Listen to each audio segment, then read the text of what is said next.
नमस्ते और स्वागत है। आज हम शिक्षा की दुनिया में एक ऐसे विषय पर गहराई से बात करने जा रहे हैं जो हर टीचर, हर छात्र और शायद हर माता-पिता के मन में भी है। टेक्नोलॉजी। हमारे सामने NIOS DLED पाठ्यक्रम के कुछ नोट्स हैं जो खासकर DSSB और CTET जैसी परीक्षाओं के लिए बहुत बहुत जरूरी हैं। लेकिन देखिए, हम इसे किसी गाइड बुक की तरह नहीं पढ़ने वाले हैं। हमारा मिशन आज ये समझना है कि क्लासरूम में टेक्नोलॉजी का मतलब सिर्फ एक महंगा प्रोजेक्टर लगा देना है या कुछ टैबलेट्स बांट देना। सवाल यह है कि क्या यह सच में सीखने का तरीका बदल सकती है? चलिए इसी की तह तक चलते हैं। सोचिए, एक पारंपरिक क्लासरूम, चौक, डस्टर, ब्लैक बोर्ड, मतलब सालों तक तो यही तरीका था। पर आज एक टीचर के सामने चुनौतियां बिल्कुल अलग हैं। बिल्कुल सही कहा आपने। और यहीं पर ICT मतलब सूचना और संचार प्रौद्योगिकी एक बहुत बड़ी भूमिका निभाता है। ये सिर्फ कोई नया उपकरण नहीं है, ये उन चुनौतियों का एक, आप कह सकती हैं, एक समाधान है। ये एक टीचर के हाथ में एक ऐसा औजार है जो सीमित स्रोतों की समस्या को खत्म कर सकता है, जो छात्रों को सिर्फ सुनने वाले से भागीदार बना सकता है और जो सबसे मुश्किल कॉन्सेप्ट्स को भी जीवंत कर सकता है। तो चलिए यहीं से शुरू करते हैं। जब हम ICT कहते हैं तो अक्सर लोग बस कंप्यूटर और इंटरनेट के बारे में ही सोचते हैं। हाँ। लेकिन इन नोट्स के हिसाब से ये उससे कहीं ज्यादा बड़ा कॉन्सेप्ट है ना? हाँ, बहुत बड़ा। यूनेस्को की परिभाषा भी यही कहती है। देखिए, इसे समझने का एक आसान तरीका है इसे 3 हिस्सों में तोड़कर देखना। अच्छा। पहला हिस्सा है इंफ्रास्ट्रक्चर, मतलब वो पाइपलाइन जिससे जानकारी हम तक पहुंचती है। इसमें आपका internet connection, mobile network, satellite, ये सब कुछ आता है। इसे तकनीकी भाषा में ICT कहा जाता है। मतलब अगर ये पाइपलाइन ही कमजोर है तो आगे कुछ भी करना मुश्किल है। तभी तो शहर के स्कूल और गांव के स्कूल में इतना फर्क आ जाता है, भले ही दोनों के पास कंप्यूटर हो। आपने बिल्कुल सही नब्ज पकड़ी। यही तो डिजिटल डिवाइड की जड़ है। अब दूसरा हिस्सा है IT यानी इंफॉर्मेशन टेक्नोलॉजी। इसमें वो सारे गैजेट्स आते हैं जो हम इस्तेमाल करते हैं, कंप्यूटर, लैपटॉप, टैबलेट, और साथ ही वो सॉफ्टवेयर्स भी जो इन पर चलते हैं, जैसे MS वर्ड हो गया या पावर पॉइंट। ठीक है, तो पाइपलाइन हो गई, गैजेट्स हो गए, और तीसरा हिस्सा है CT मतलब कम्युनिकेशन टेक्नोलॉजी। इसमें वो सारी चीजें आती हैं जो हमें एक दूसरे से जुड़ने में मदद करती हैं, ईमेल, चैट, जूम पर वीडियो कॉन्फ्रेंसिंग, ये सब। अच्छा, तो ये तीनों मिलकर ICT बनते हैं। हाँ, तो परीक्षा के लिहाज से ये याद रखना जरूरी है। ICT = IT + CT + infrastructure. ठीक है, तो ये तो हुई बड़ी तस्वीर। अब एक टीचर के नजरिए से देखते हैं। उसके पास इस विशाल ICT की दुनिया में से कौन-कौन से खास तरह के औजार हैं? इन नोट्स में औजारों को 4 श्रेणियों में बांटा गया है, जो मुझे काफी दिलचस्प लगा। हाँ, और ये वर्गीकरण सिर्फ एक लिस्ट नहीं है, ये असल में सीखने की एक यात्रा को दिखाता है। पहली श्रेणी है सूचनात्मक उपकरण, मतलब इंफॉर्मेटिव टूल्स। जैसा नाम से लग रहा है, जानकारी देने वाले। बिल्कुल, इनका काम है जानकारी देना, जैसे कोई डिजिटल एनसाइक्लोपीडिया, वेबसाइट्स या कोई PDF डॉक्यूमेंट। यानी ये डिजिटल दुनिया की लाइब्रेरी है। अगर मैं छात्रों को मान लीजिए मुगल साम्राज्य के बारे में पढ़ा रहा हूँ तो मैं उन्हें कुछ वेबसाइट्स के लिंक दे सकता हूँ। एकदम सही, लेकिन यहाँ छात्र ज्यादातर जानकारी को ग्रहण कर रहा है, वो एक पैसिव लर्नर है।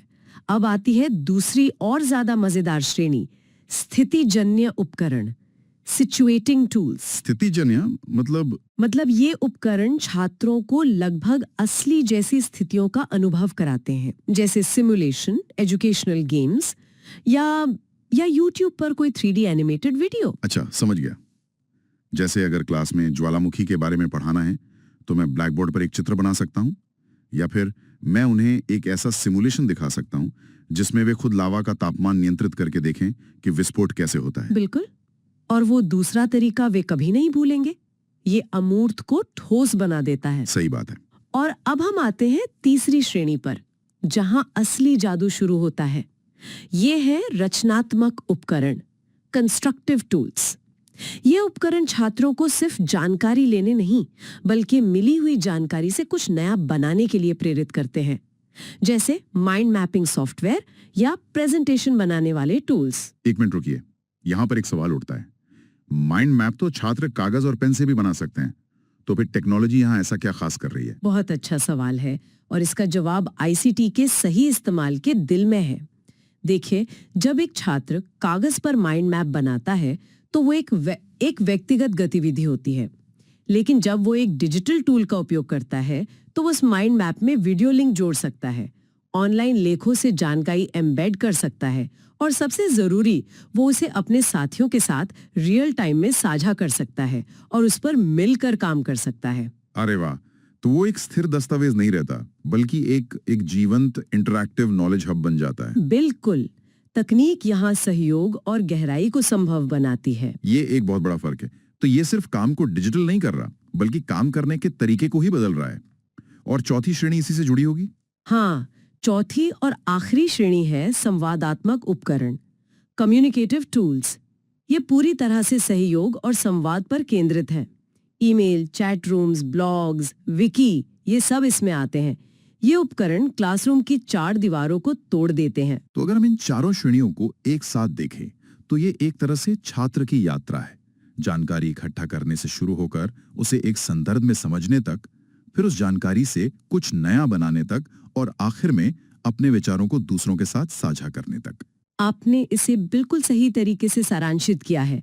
यही आईसीटी के प्रभावी उपयोग का सार है। तो यहाँ एक बड़ा सवाल खड़ा होता है।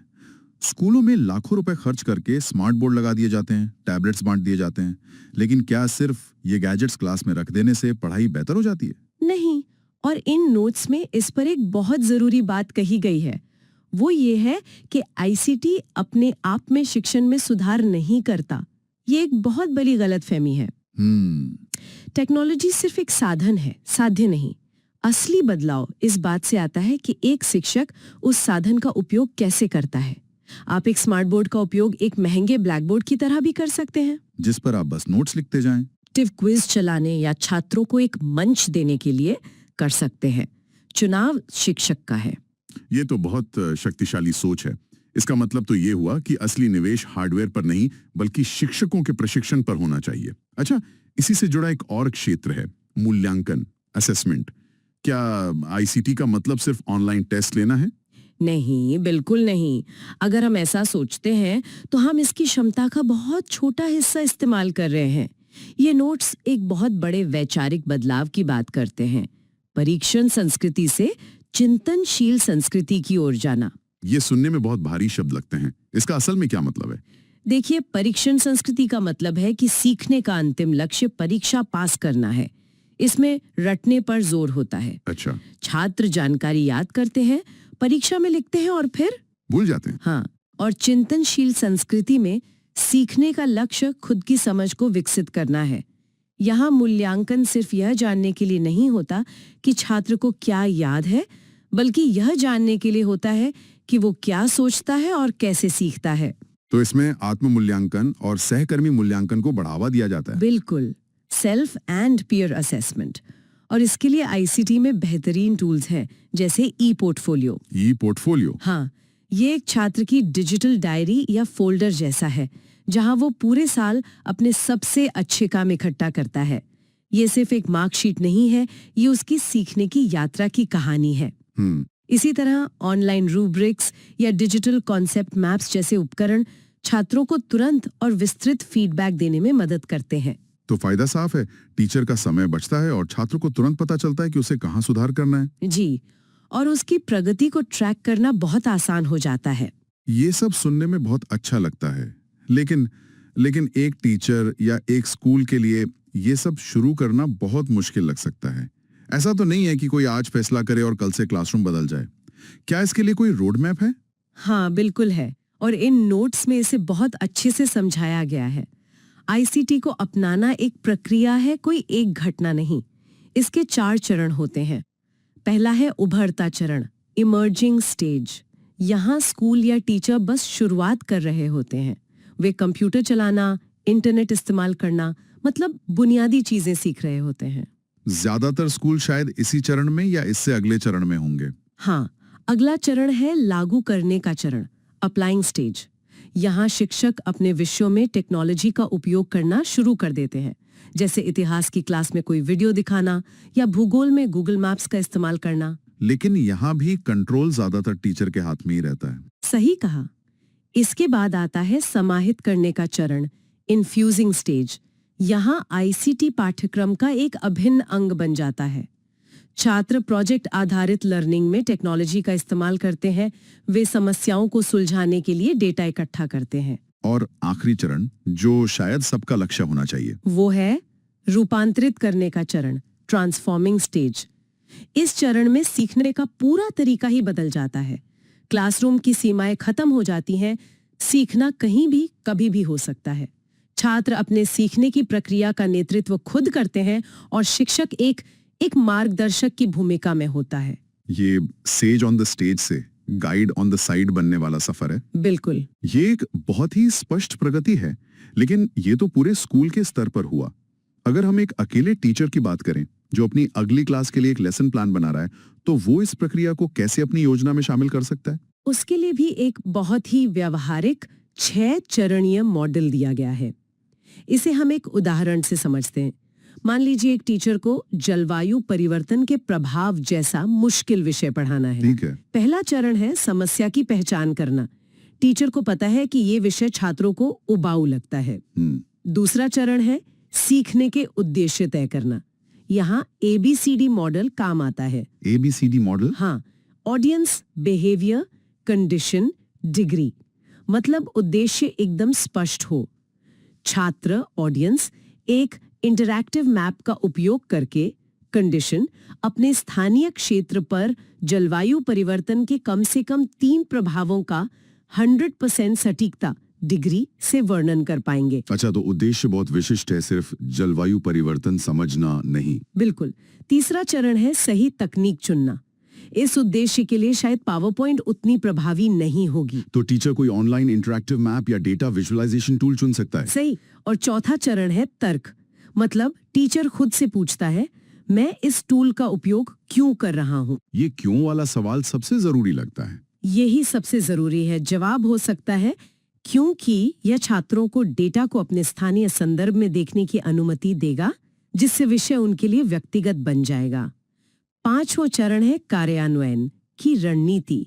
मतलब छात्र छोटे समूहों में काम करेंगे या अकेले, कैसे करेंगे?